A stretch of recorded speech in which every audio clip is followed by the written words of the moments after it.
I think it's a two or three-fold problem in that, if I should say this, I don't know whether my big brother here will agree with me, but the issue of professionalism comes in. How does professionalism come in? Under any job that you are going to do, be it a cleaner, be it a driver, be it a pilot, be it an engineer, be it a broadcaster, you must have a certain knowledge about what you're going to do, in that it requires training. Unfortunately, I think a lot of owners of radio and TV stations have put aside the issue of training. Maybe just a few people, have had that opportunity. I've trained quite a number of people in the then Rabodef who are exhibiting that kind of professionalism. Hitherto, you might deviate, once or twice, but then if you do not invest in how to do it, radio and television is something that you must want to do and not have to do.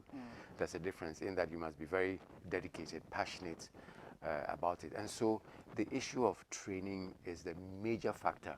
And unfortunately, owners of TV and radio stations do not want to invest in training because they think that it's a waste of time. If you're able to say A, B, C, D, and what it's saying, aloto that kind of thing, it means that you have access to the microphone and therefore you can say anything or do anything, which hitherto is not the best of issues.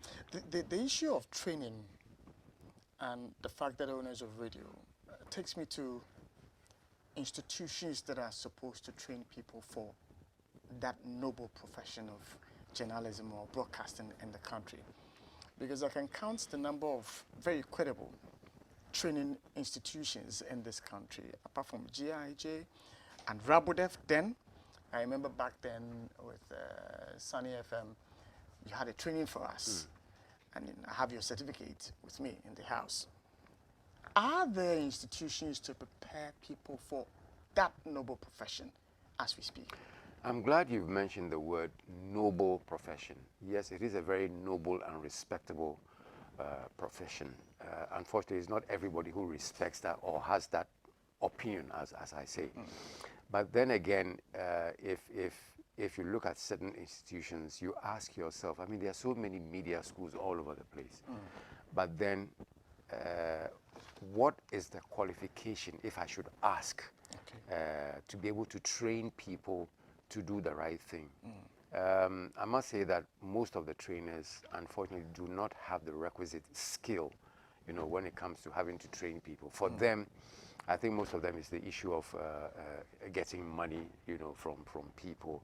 Because I've heard so many or seen so many students who have come from various institutions who left and came to Rabodef, because I really insist on being very strict when it comes to my policy of training. I mean, you either do it or you get out, So unfortunately, a lot of trainers don't even go through a trainer of trainers program, where you are trained to train people, in terms of pronunciation, in terms of diction, in terms of analyzing certain issues.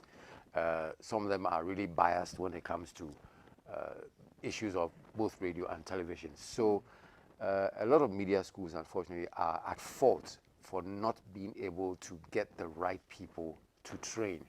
Okay, so that is a huge issue, and I am hoping that someday it will change.